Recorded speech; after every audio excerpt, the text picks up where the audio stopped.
Thank you, Philip. Yeah, so I'm originally from France, but I moved to Tromsø in '97, so a long time ago.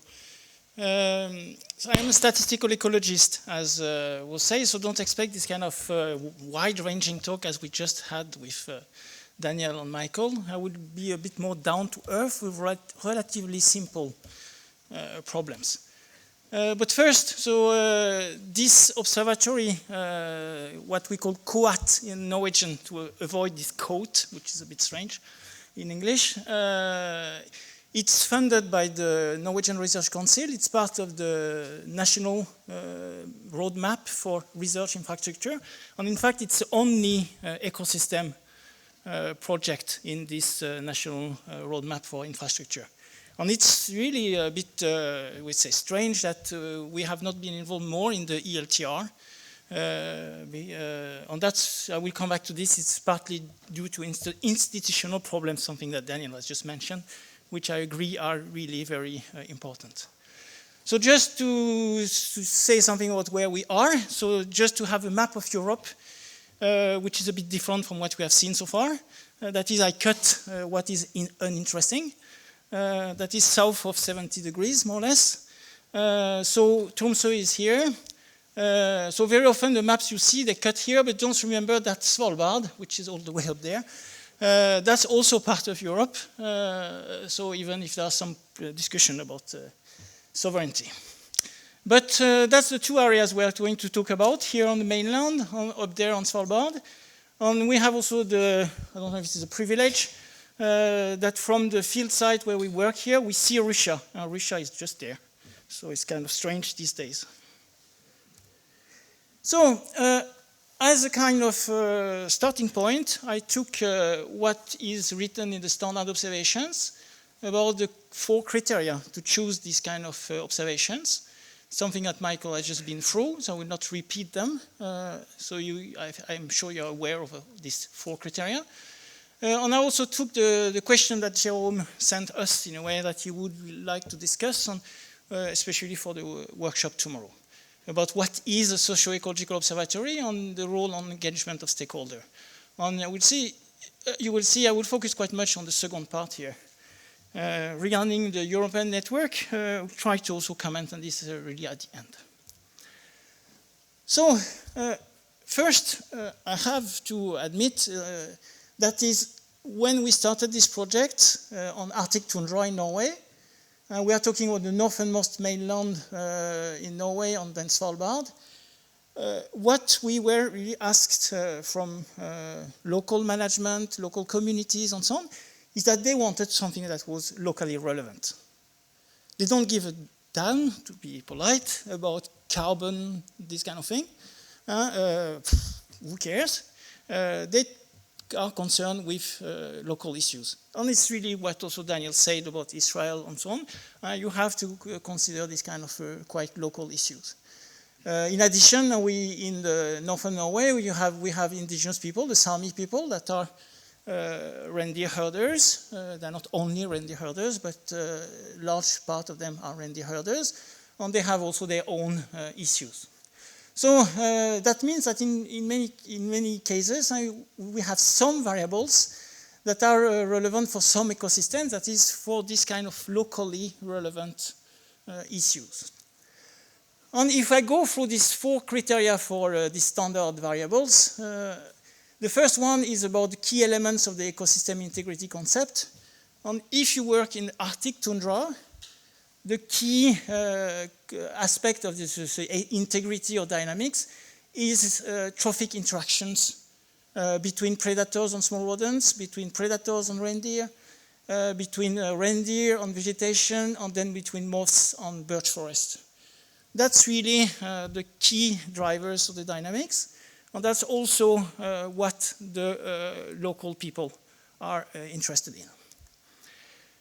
The reason for that is that when you think about the critical relevance for understanding the relationship between humans and nature, we are in a system which is very much dependent on natural resources, so harvesting, hunting ptarmigan, semi-domestic reindeer, Forestry, that's really the key aspects here in this system.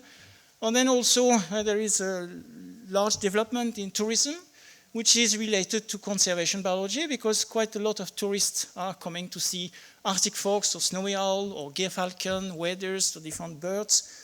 So that is really what the local communes, the local municipalities, they are asking us to do. Can you really tell us what is going to happen with this? Sensitivity to environmental change, no doubt. In this case, snow is a critical part of really understanding this kind of system for small mammals and reindeer. And this is one of the standard variables, but it is really for us the critical variable in terms of environmental change. And then environmental modeling.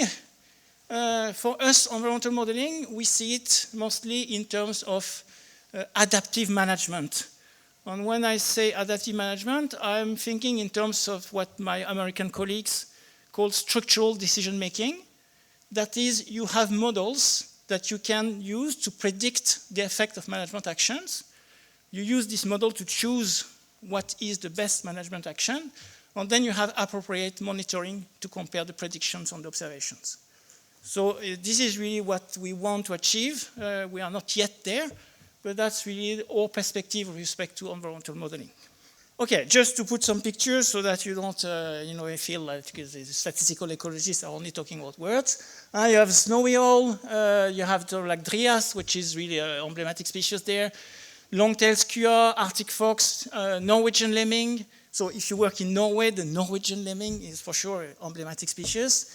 So these are species that are from the really Arctic, that could really disappear with climate change. And then resources like the ptarmigan, the cloudberries, reindeer, and then this birch forest.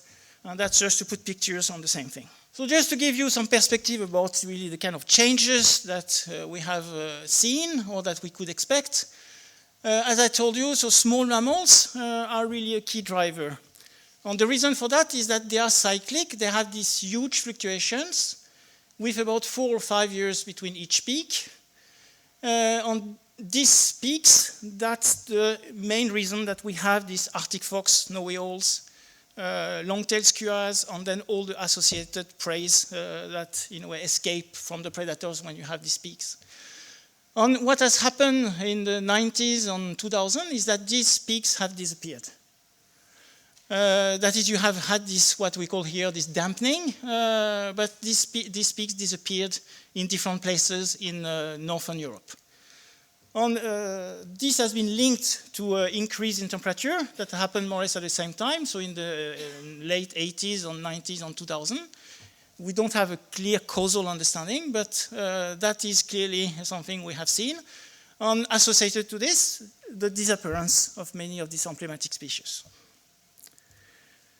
So on Svalbard, the system is a bit different, but it's a bit the same principle, that you have this strong driver. So on Svalbard, what is the main issue is to have these rainy days in winter that create ice layers on the ground, and which will result in crash of the different species that you have on Svalbard, like the reindeer, the ptarmigan, or the Arctic fox, and then this introduced small mammal that also crash. So of course, for the small mammal invasive, that's a good news when you have these rainy days, because they crash, but of course for the other species it's not. But they are really important to this important driver on synchronizing the whole system. So when it comes to the socio-ecological aspect, what we aim to do, and I will show you examples, is that we want to develop observation systems and models together with the local stakeholders that are really involved from the study design to the modeling and then to the interpretation of the results. And we want to provide them with the information they ask for. That is, we started by asking, okay, what do you need? And then really wondering how we can provide this information. Of course, we want also to challenge the management and local communities with respect to possible future. That is this problem of transformation, that is not just continuing to do like before. But you don't really need, as I wrote here, to convince them that things are not going in the right direction. In fact, when you talk, for example, to young Sami herders today, they really feel like they are the last generation. That is, with the climate change that is happening now, there will be no more reindeer herding in the next generation. So that's, of course, a big transformation, but not the one you would like to see. As you know, in the Arctic, recent papers have documented that the climate change is really going faster and faster. So now we are at 4 times the global average, after being at 2 times and 3 times. So it seems that it's a short-term phenomenon, but still it's quite frightening. So what we do with, for example, in terms of including stakeholders and developing models with them, is that, for example, for the ptarmigan, this species, which is really very important for local communities in northern Norway, we asked the management what they needed in terms of management. They are deciding on hunting quotas. And then what they ask us to do is to make predictions of population size at a relevant time scale. That is, they need these predictions to decide on the quota, which is their main management tool. The NGOs, so conservation agencies or, for example, the Ornithological Association, they were concerned with the declines of the ptarmigan. It was red listed a few years ago. About the decline and the consequence on specialist predators, like especially the gyrfalcon, which is a specialist predator on ptarmigan. So what we did is to develop models with the management on the NGOs. So they were both involved in this model development. On models to predict population size and then identify the causal drivers. And we also, in these meetings, agree on what data to use in these models. Not just the structure of the model, but also what kind of data is relevant for the different part of the model. And if some data were missing, then it was our job to get the data. So we ended up having these different models with different complexity. Simple, for example, ptarmigan model with only ptarmigan in the model, some kind of time series model, including, of course, harvesting rates.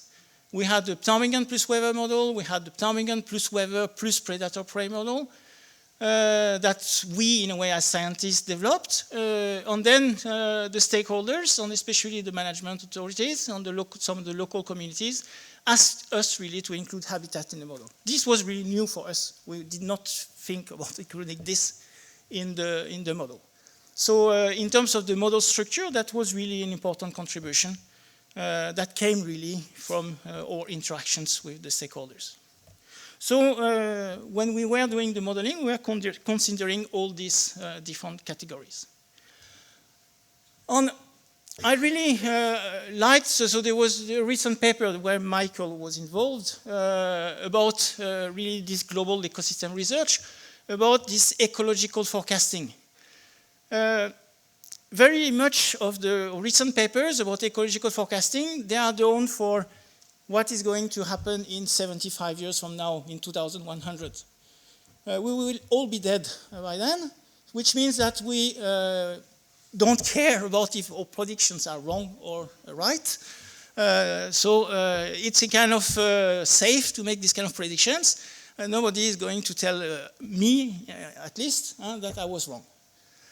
So it's very often not what the local managers or local decision makers are interested in. They don't care about 2100. Even 2050 often is so far from today that it's hard for them to really use this. So our concern on what really the managers wanted is really having predictions for the next year or the next 2 years. Very short term, which means also that it's actionable. That is, as I say, for example, hunting quota, they can use these predictions to decide on hunting quotas. And most importantly, such prediction can be validated. Because when you make a prediction for next year, hopefully you are still around next year. So, if you have not been fired, as Daniel said.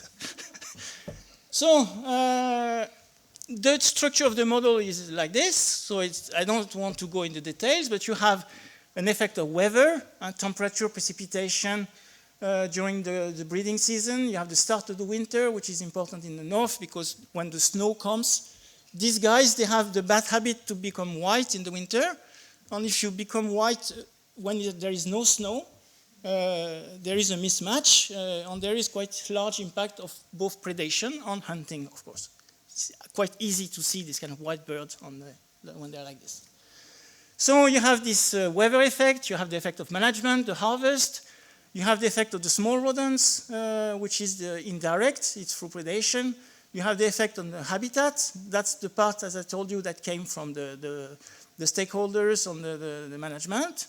And then also this part, which is also coming from the stakeholders with the indirect effect of reindeer carcasses. And not reindeer, they don't eat ptarmigan, but when they die in the winter, it's food for the carnivore and scavengers that predate on the ptarmigan.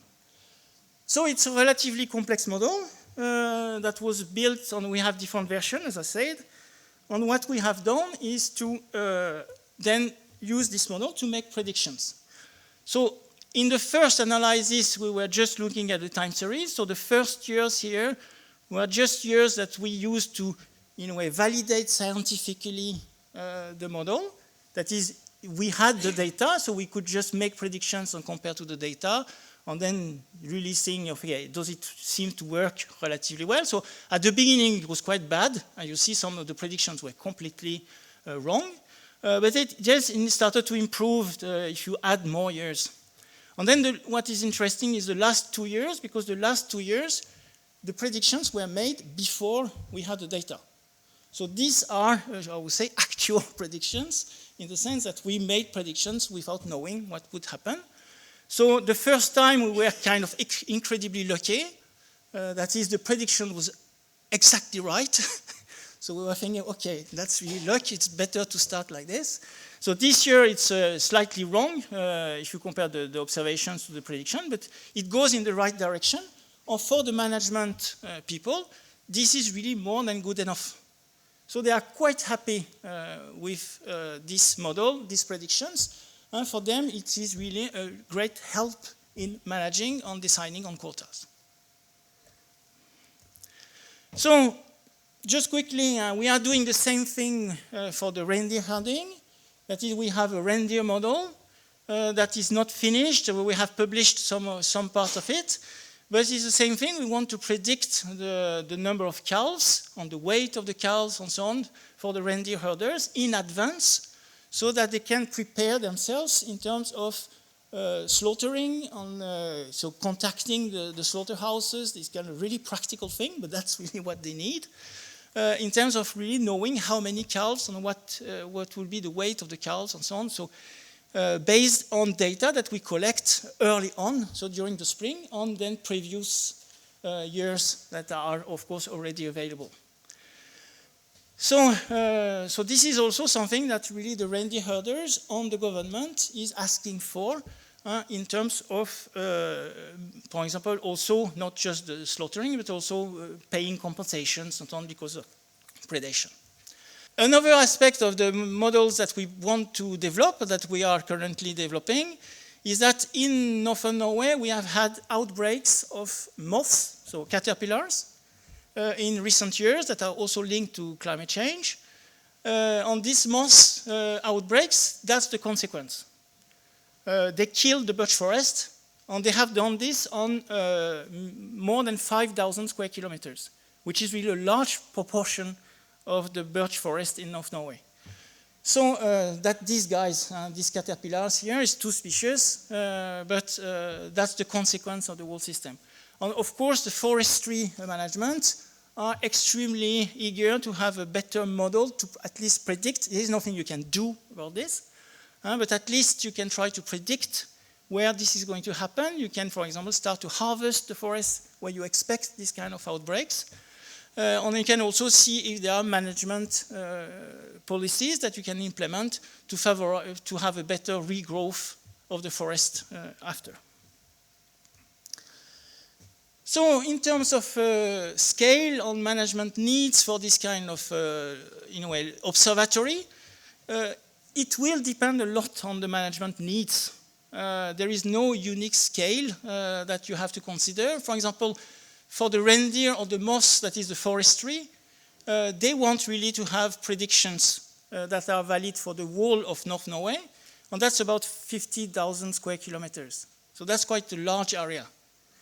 For the Arctic fox, which is conservation or NGO, tourism, this kind of thing issue, they are only found in a very limited area, so it's a very much smaller scale where you need to have this kind of prediction, understanding of the system. So there is no, in a way, unique scale. It depends a lot on the objectives, on the questions you ask. So we have all the time, in a way, to adjust the scale of our predictions to the needs of the stakeholders that are involved. So when we are developing these predictions, as I said, for example, when the stakeholders, like for example the reindeer herders, were discussing what they need for their so managing their herds, they said, for example, we had people from the Meteorological Institute with us. They told the people from the Meteorological Institute, sorry, but your weather forecasts, they are just so bad, we cannot use them. So on the people from the Meteorological Institute, they say, yeah, we know they are bad. And the reason they are bad is that we don't have any weather stations inland. We have 1 or 2 weather stations on the coast, nothing inland. And then we say, okay, then what we need is to have weather stations covering, really, the whole area, including so inland part. So we built weather stations. That is the Meteorological Institute that did it. That was paid by the COAT project. So we built this weather station, including weather station that we put where the reindeer herders wanted to have them. That is, they told us, okay, this is where we have the reindeer in the winter, so please put the weather station there. So we did that. We just said what they asked us to do. And for sure, this helped a lot in a way communication on the collaboration with them when you really do what they ask for.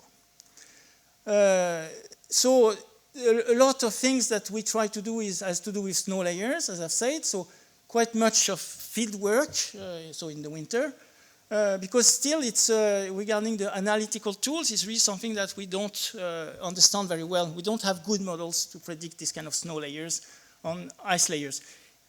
In Varanger, so in Norway, on a place like this with 2 meters of snow, you can well have 5 or 6 ice layers of 2 centimeters in the snow. So it can be really kind of absolutely hopeless if you think of the reindeer and so on, if they have to dig through this kind of ice layers. So we try to develop new methodology. So we are not as fancy as we have seen this morning. Sorry, we are very basic. Kind of, we do the kind of tools we have. So for example, we have developed this camera that we put in tunnels and that are functioning year-round. So for us, it's a huge improvement because it means that we have continuous measurement of small mammals. Here, for example, you have a lemming, you have a vole, you have a stoat, you have a weasel, you have a shrew. So we can monitor the whole community year-round, even during the winter. On the winter before, for us, was really a black box in the sense that under the snow, you could not do anything. But this leads also, that's partly the question I had, to statistical issues. That is, it's nice to develop this kind of sensors or this kind of methods, but if you don't know what to do with the data, you have not really made progress. And for example, for us, what we have done is that this kind of camera tunnels, and each dot here is one camera, we put them at 2 scales. And the reason we have 2 scales is that we have in the system 2 species, the vole, small mammals on one side, on the mustelid, so stoat on weasel. They operate at 2 spatial scales. They have very different home ranges. So if you think a box like this, it can be okay for small mammals, but the stoat, for example, it will move at that scale, at a much larger scale. So you need to have this kind of hierarchical design. And if you have this kind of hierarchical design, it means in terms of statistical analysis that you need to have parameters describing the state of the system at 2 scales. And this leads to quite complex, in a way, statistical methods, but that they are really needed if you want to make sense of the data. It's nice to get data, but if you don't know how to analyze them, you have not really made progress.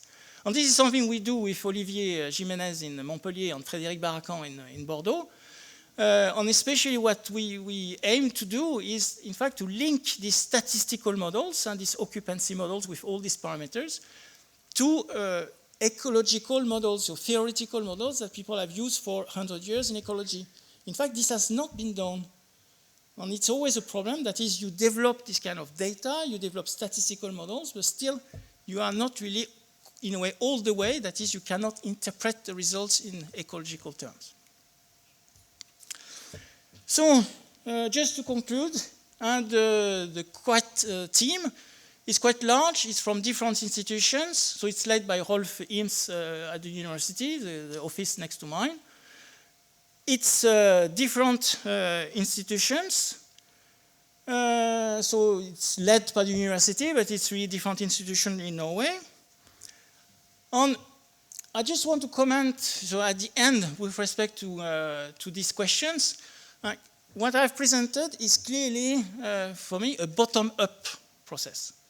That is, we did it like this. We started, really, with the needs from local management, local stakeholders, and so on. And we did not really, in a way, care about kind of large-scale aspect. That is how we are going to integrate ourselves with large-scale networks. And that's partly because of Norwegian constraints.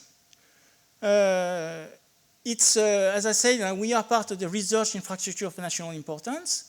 So we had the money to build this infrastructure. Of course, as always, they are thinking of building things, but not of running things. That is, when we ask for running the program, they say, sorry, you have now everything, just continue. But how? No, that's not the problem. But when we devised this, they explicitly asked us to include the stakeholders' perspective. They said, it's really something you have to include, and that also was absolutely needed to have the support from the local politicians, the local stakeholders, the local communities. So we had, in a way, to design the whole thing like this. Now we are kind of a bit of a problem. In addition, in Norway, which is, as states, the Norwegian constraint, is that the research institute sector, you probably don't know how the research is organized in Norway, but in Norway we have the universities, but then we have what we call research institutes, like, for example, NINA, Norwegian Institute for Nature Research, which is a private institute. But they are, in a way, the natural, the historical, NINA, we're answering the ministry when it comes to nature monitoring. The ministry doesn't want universities to be involved in monitoring, which is really strange, because we have been arguing for decades that monitoring is also research. That is, it's not something which is separated from research. So, our project is multi-institutional, but we are really running today in big problems because we nearly have to avoid the Ministry of Environmental on Climate because they say, but it's NINA who is in charge of this, not the university. And this is really where I think we need institutional change in Norway to be able, in fact, because we would like to participate to ELTR, but because it's NINA, which is in charge, or NIVA, with the two institutes in charge of this, we are always in a way sideline. We are forgotten and so on because it's university. No, you don't do monitoring. So it's kind of difficult, and this is something where I think other people have to be aware of that because it's that's explained a bit why things are a bit complicated in Norway. But just as a last comment, we have built up as a bottom-up, but we are, for example, clearly willing to now be more top-down. That is, we are quite keen of being better integrated, in particular in LTR. I've been through the standard variables. There are quite many things that we can monitor up there without a large additional cost. But for sure, the history of the system has been quite different by being quite, much more bottom-up, perhaps, than other processes. Okay, thank you.